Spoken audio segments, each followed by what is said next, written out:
Hello everyone. Sir आजकल बच्चों को खांसी की प्रॉब्लम बहुत हो रही है।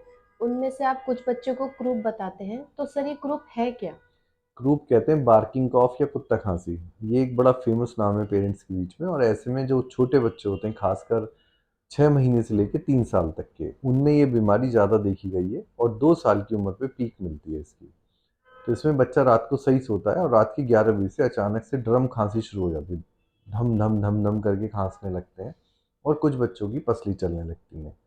तो इस ग्रुप के अंदर 3 ग्रेड होते हैं। ग्रेड 1 ग्रेड 2 तो आप घर से ही सही कर सकते हैं, और ग्रेड 3 के अंदर आपको एडमिट करना पड़ता है। रेयरली किसी किसी बच्चे को वेंटिलेट भी करना पड़ सकता है।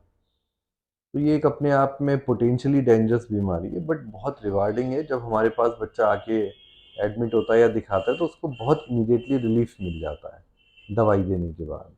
इसमें हम स्टेरॉइड देते हैं, इसमें एंटीबायोटिक का कोई रोल नहीं होता। सर बच्चों में क्रूप संक्रमण कब होता है, कब डेवलप होता है? बच्चों में बहुत सारे वायरस हैं, और रेस्पिरेटरी वायरस जैसे ये अब सीज़न चल रहा है जाड़ों का, वैसे स्प्रिंग सीज़न में ज़्यादा होता है। तो उसके अंदर पैरा इन्फ्लुएंजा वायरस होता है, जिसके लिए कोई वैक्सीन अवेलेबल नहीं है। उससे बच्चों को हो जाता है। अगर हम प्रॉपर हैंड वॉशिंग रखें तो हम अपने बच्चों को इससे बचा सकते हैं। लेटली जो पिछले 3-4 महीने में मैंने क्रूप के केस काफ़ी देखे, और मैंने फिर स्टडी भी करा।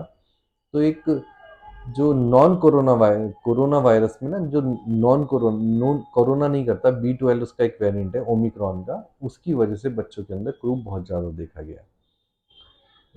3 साल तक बहुत कॉमन है, बट 6 साल की उम्र तक हमें क्रूप देखने को मिल सकता है। सर क्रूप कितने दिन तक रहता है बच्चों में?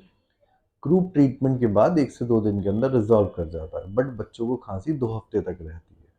तो जब हम क्रूप ट्रीट करते हैं तो हम पेरेंट्स को बताते हैं कि 2 हफ्ते खांसी रहने जा रही है, और कुछ खास या अब दोबारा आने की भी ज़रूरत नहीं है, बच्चा आपका ठीक हो जाएगा। सर क्रूप के बच्चों में क्या कारण हो सकते हैं?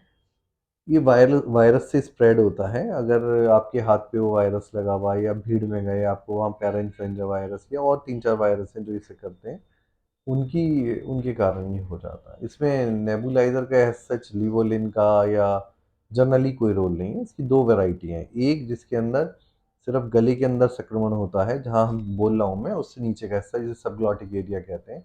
और कुछ बच्चों में सबग्लॉटिक एरिया से जो ब्रोंकियल ट्री है, नीचे सांस की नली है, उनमें फैल जाता है। तो उसको लैरिंगोट्रैकियोब्रोंकाइटिस कहते हैं साइंटिफिकली, या लैरिंगोट्रैकियाइटिस कहते हैं सिंपल ग्रुप को। सर बच्चों में क्रूप को कैसे कोई किसी वैक्सीन से रोका जा सकता है, कैसे रोका अगर जा सकता फ्लू एक फ्लू की वैक्सीन ऐसी है जिससे कुछ हद तक फ्लू के केसेस को कंट्रोल करा जा सकता है, बट सारे ही क्रूप जो है फ्लू वायरस की वजह से नहीं होते। जो पैरा इन्फ्लुएंजा वायरस है वो ज़्यादा कॉमन है। है? सर बच्चों में किस एज के बच्चों में क्रूप देखा गया है? मैंने अभी बताया ना, आपको 6 महीने से लेकर 3 साल तक की उम्र में होता है, लड़कों को ज़्यादा कॉमन है, और 2 साल की उम्र पे इसकी पीक मिलती है। सर आप एक वर्ड यूज़ करते हैं, कोर्स वर्ड। सर दवाई देते हैं तो देखिए, आप बताइए क्या है ये? जैसे हम बच्चों को ट्रीट करते हैं, और एक वायरल इन्फेक्शन जब हम सोचते हैं कि वायरल इन्फेक्शन है, तो डॉक्टर ना सारे अपने डिसीजन उस कोर्स के हिसाब से लेता है। जैसे कि आप राजमा बनाते हो तो उसका कोर्स अलग है। राजमा को आपको भिगोना पड़ता है ज़्यादा देर के लिए, क्योंकि वो हार्ड होता है। मसूर की दाल आपकी या मूंग की दाल बहुत जल्दी बन जाती है। तो ऐसी कोर्स है ये, एक आपको उसकी नॉलेज है कि ये ऐसे होगा और इतना टाइम लगेगा। तो ऐसे ही जब बच्चे बीमार होते हैं, जैसा कि मैंने बताया, क्रूप के अंदर ब्रीदिंग इन साउंड जो है, देखिए दो तरह की साउंड होती है।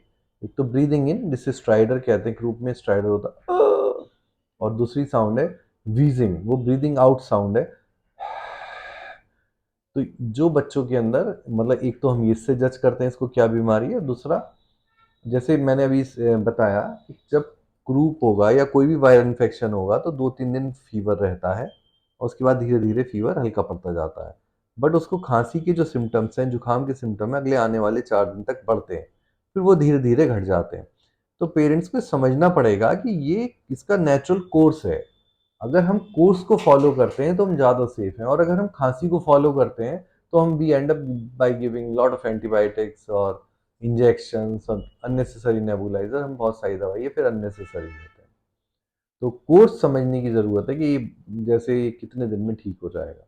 और मैंने देखा, कम दवाई दो तो जल्दी सही हो जाता है, ज़्यादा दवाई दो तो ये ज़्यादा टाइम लगता है। Thank you. Thank you.